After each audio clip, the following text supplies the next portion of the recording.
WWE Network has completed its ranking of the top 50 tag teams in company history. Oh boy. When it comes to these WWE lists, this gets people all riled up. They have been airing these countdowns in various installments hosted by the recently released Tyler Breeze and Fandango. And this week, they were down to their top 5. As with all of these WWE lists, you take them for what they are. There absolutely is a recency bias with some of their lists. Other lists just have no credibility whatsoever. Like the list they put up a week ago on their YouTube channel of John Cena's 10 greatest rivals. See, they're already teasing that John Cena is coming back. They're dropping John Cena content on the YouTube channel. But they had this list of his top 10 greatest rivals. Now imagine doing a list, a credible list, of John Cena's 10 greatest opponents, his 10 greatest rivals, and leaving CM Punk off of such a list. And I know why they would do it. It's still stupid. It's so dumb. You know, even if you don't believe that Punk is Cena's number one rival, if you believe WWE that Randy Orton is, to not even include Punk in the top 10, at that point, it's not even a subjective thing. It's just completely invalid. You've just completely invalidated your list. But they do this sort of thing all the time. It's not anything to get overly upset about. I mean, I joke about how dumb some of it is, but I learned a long time ago not to get too upset about it. But here, though, they were only counting teams that competed in WWE. And they were mainly focusing on their WWE accomplishments. So they had an honorable mention segment for teams like Harlem Heat and the Midnight Express, Hollywood Blondes, the Outsiders, the Pitbulls, a bunch of other teams. They said they took into account the number of title reigns each team had, the longevity of each team, and their cultural impact, whatever the hell that means. You know, being quoted in pop culture, I mean, they didn't really expound on that, but that's the criteria that they used. And by that criteria, their top 5 was not unreasonable.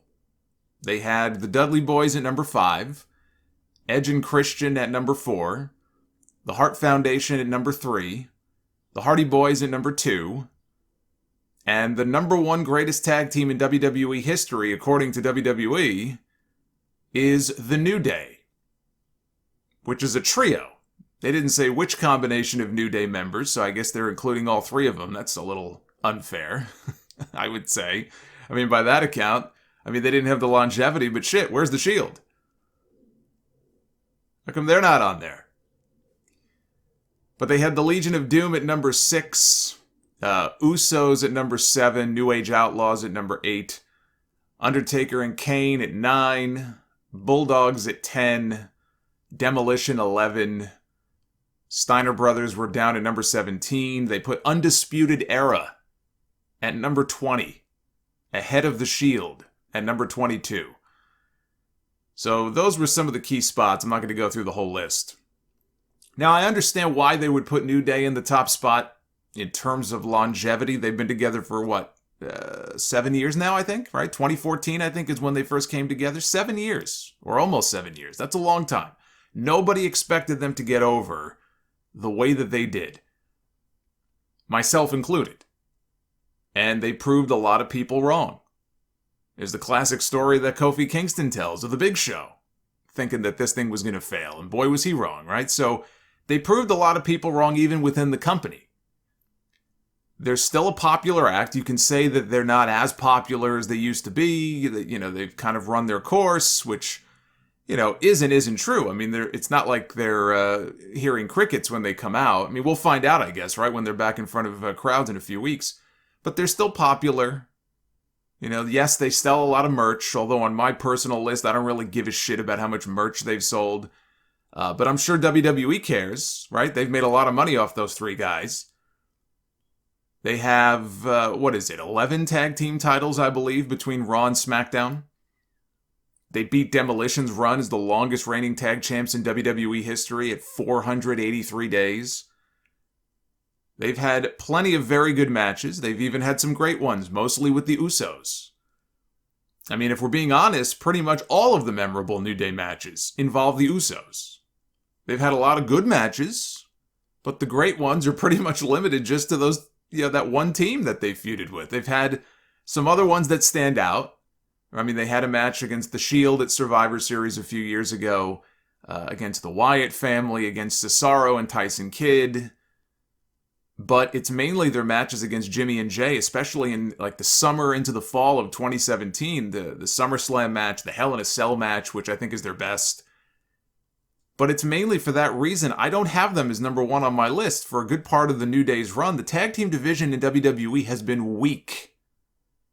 You've got 2, maybe 3 kind of big teams max at any given moment, with a bunch of other makeshift teams just kind of thrown together at a time when, while we see a lot of tag team matches on television, there really was not a whole lot of emphasis put on tag team wrestling in WWE in terms of the division itself and putting together a strong division. The competition just isn't there when you compare to the tag divisions, let's say, in the 80s or the early 90s, even 1999.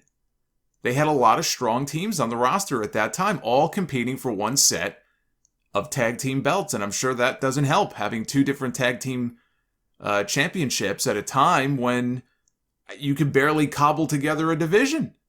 That's one of the biggest problems right now that I have with the tag team scene in WWE. It would be a lot better off having one set of tag belts like they do for the women and everybody chasing after those one set of titles and then floating from one show to the next. But, back then you had all these teams going after one set of tag team belts.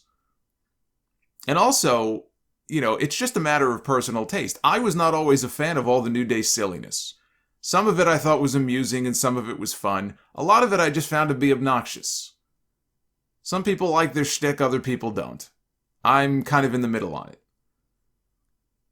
But they are not the number one greatest tag team on my list of great WWE teams, and I feel like I need to have 2 separate lists here depending on the criteria.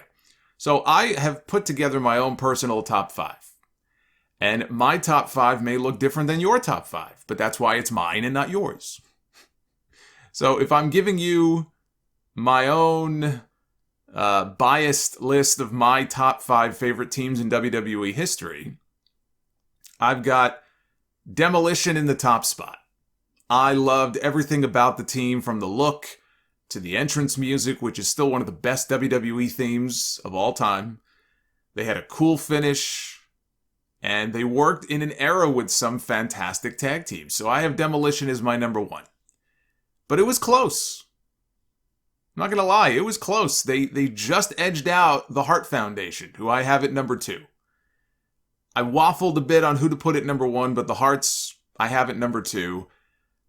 Brett and Anvil, they complemented each other so well. They had the great heart attack finish. Not the best tag team finish, but I always thought it was cool. And they had classic matches with a bunch of different teams, from the Bulldogs to the Killer Bees, which I didn't really fully appreciate until I started watching those old, primetime wrestling episodes, I think it was, and they would show those matches, and it's like, holy shit, the Killer Bees don't get enough credit for being a really good team. But they had great matches with the Bulldogs and the Killer Bees and the Rockers and the Brainbusters and Demolition. They didn't just feud with one team.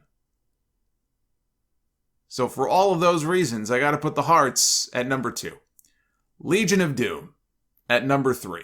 Even though they didn't really do all that much during their WWE run. I saw a lot of people posting tweets and comments, oh, holy shit, how do you not have LOD at number 1? A lot of those people didn't pay attention to the fact that this is a WWE list. The way they put this together, they made that very clear. They were focusing on WWE teams and their WWE accomplishments. And I think it's fair to not put them in number 1 if you're going by that metric, because they really didn't do a whole lot, if you think about it, in WWE. Their run there, their first run was only 2 years. They won the tag team titles once, and it was a very bizarre situation when they dropped them, which didn't even air on television. They had no memorable matches that I could think of outside of when they beat the Nasty Boys for the belts at SummerSlam. And they blew the roof off MSG that night. But they did become the first and only team to ever hold the AWA, NWA, and WWE Tag Team titles. But I readily admit they didn't really do much else there. Even in their second run, I thought it was very disappointing. And don't even get me started on the fucking, LOD 2000 shit back in 98, and then the stuff they did with Hawk, being drunk and all that. I mean, their second run was just, disappointing. And they were older by that point. They weren't the same. But when I think of tag team wrestling, I think of the Road Warriors. I think of the face paint. I think of the spiked shoulder pads, the music. Whether it was Iron Man or, even their music when they came to WWE, I think of the Doomsday Device. These guys were total badasses. They were tag team wrestling. I wasn't even really watching the NWA or AWA stuff when I was a kid. I was aware of it through reading Pro Wrestling Illustrated, but I would see the advertisements in the magazine with Hawk and the face paint and the action figures. This is before they even came to work for Vince. I knew of them, and I thought, hey, they look pretty cool. They were tag team wrestling. I don't think that you can have a top 5 without having them on that list. I have the Dudleys in number 4, and I have the Steiner brothers in number 5. But again, that's my personal biased top 5 list of favorite tag teams. If I stick to the criteria, the exact criteria that WWE used here, then New Day is in the top 5. But I would have them further down the list, maybe at number 4. I think if they had come along and had the kind of success they did at a different time, in a different era, with better teams and more real teams to work with, then they would be higher. But right now, I can't put them higher than that. Now, 10 or 20 years from now, when New Day is no more, I might look back more favorably and be open to ranking them higher.